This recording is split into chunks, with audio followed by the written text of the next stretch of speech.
یہ جنگ جو ہوئی ہے کربلا میں، مارکہ کربلا جو ہوا ہے، یہ یزید اور امام حسین کے درمیان نہیں تھا، بلکہ حسینیت اور یزیدیت کے درمیان تھا۔ یعنی یہ شخصی لڑائی نہیں تھی بلکہ نظریات کا تصادم تھا۔ اگر شخصی لڑائی ہوتی تو یزید جیت گیا تھا، بطور شخص حضرت امام حسین شہید کر دیے گئے اور یزید جو ہے وہ تخت و تاج پہ متمکن رہا۔ تو اگر یہ شخصی لڑائی قرار دیں تو یزید جیت گیا اور امام حسین ہار گئے، یہ شخصی کا لڑائی قرار دیں۔ اور اگر یہ لڑائی نظریات کی قرار دیں، اور جو حقیقت میں نظریات کی لڑائی ہے، تو یزیدیت ہار گئی اور حسینیت زندہ باد ہو گئی۔ یزیدیت کا جنازہ نکل گیا۔ وہ تخت و تاج جس کے لیے یزید نے اتنا کچھ کیا تھا، اس کے اپنے بیٹے نے اس پہ تخت پہ تھوکا۔ یزید کا بیٹا معاویہ بن یزید جب تخت نشین ہوا ہے تو وہ گھر سے باہر 6 ماہ نہیں نکلا، اس کا جنازہ ہی نکلا۔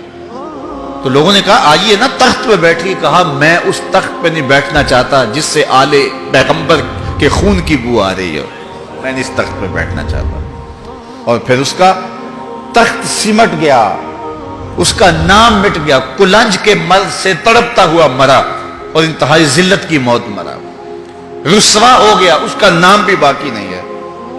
میں گزشتہ برس کربلا میں حاضر ہوا تو حضرت امام حسین کا چمکتا ہوا روضہ نور دیکھا۔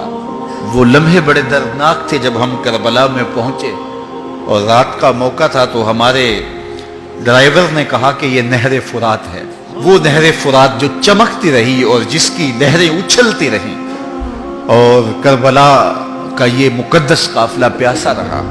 تو عجیب قلب کے اندر کیفیات کا ایک جہان تھا۔ یہ تو امام حسین کا روضہ ہے نا، لیکن یزید کا نشان نہیں ملا۔ میں نے تاریخ کی کتب میں ڈھونڈا کہ یزید کی قبر کہاں ہے، تو مجھے تاریخ نے بتایا مزبلہ دمشق، دمشق کے اندر کوئی جگہ ہے جہاں لوگ کوڑا پھینکتے ہیں، تو اس کوڑے کے نیچے کہیں یزید کی قبر ہے۔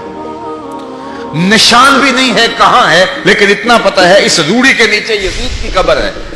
یزید کی قبر مزبلہ دمشق میں، اور امام حسین کا قبضہ آج بھی کربلا پہ۔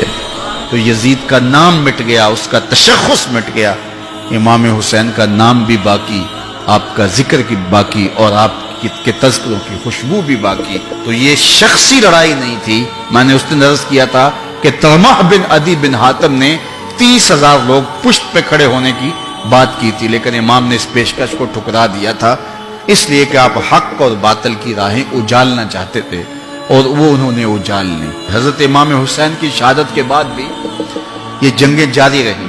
مالک اشتر کی قیادت میں مختار سقفی کی فوجیں ابن زیاد کی فوجوں کے مقابلے میں فرات کے کنارے لڑ رہی تھی۔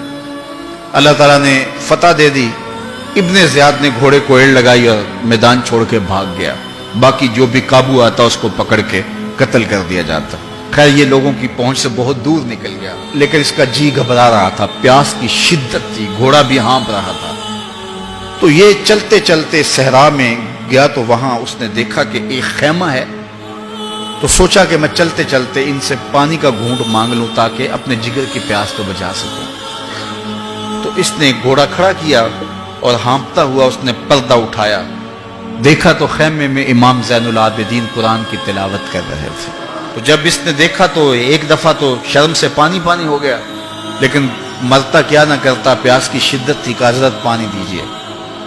امام زین العابدین نے دیکھا اور پھر گھڑے سے کٹورا بھرا اور اس کے ہاتھ میں تھمایا، سمجھا کہ حضرت نے مجھے پہچانا نہیں، پانی پی لیا، شدت کی پیاس تھی، پھر مانگا، آپ نے پھر دیا، تیسری مرتبہ پھر مانگا، آپ نے پھر دیا۔ 3 کٹورے پانی کے پینے کے بعد امام زین العابدین سے کہنے لگا حضرت شاید آپ نے مجھے پہچانا نہیں۔ امام زین العابدین ابھی تک ضبط کیے بیٹھے تھے، آنکھوں سے موٹے موٹے آنسو نکلے۔ کہا بدبخت تجھے نہیں جانتا جس نے میرا خاندان اجاڑ دیا، 6 ماہ کے بچے بھی نہ چھوڑے، جس نے مخدرات کو اونٹوں پہ بٹھایا، کیا تجھے نہیں جانتا جس نے خاندان نبوت اجاڑ دیا؟ تو کہا حضرت اگر جانتے ہیں تو میرے ساتھ یہ سلوک کیا کیا؟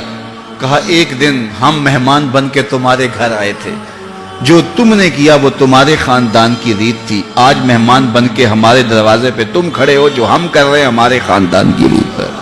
تو یہ شخصی لڑائی نہیں تھی یہ نظریات کا تصادم تھا، تو امام حسین رضی اللہ تعالیٰ عنہ جو چاہتے تھے وہ ہوا، حق اور باطل کی سرحدیں بالکل واضح ہو گئیں، نہ یزید کا وہ ستم رہا، نہ زیاد کی رہی وہ جفا، رہا تو نام حسین جسے زندہ رکھتی ہے کربلا۔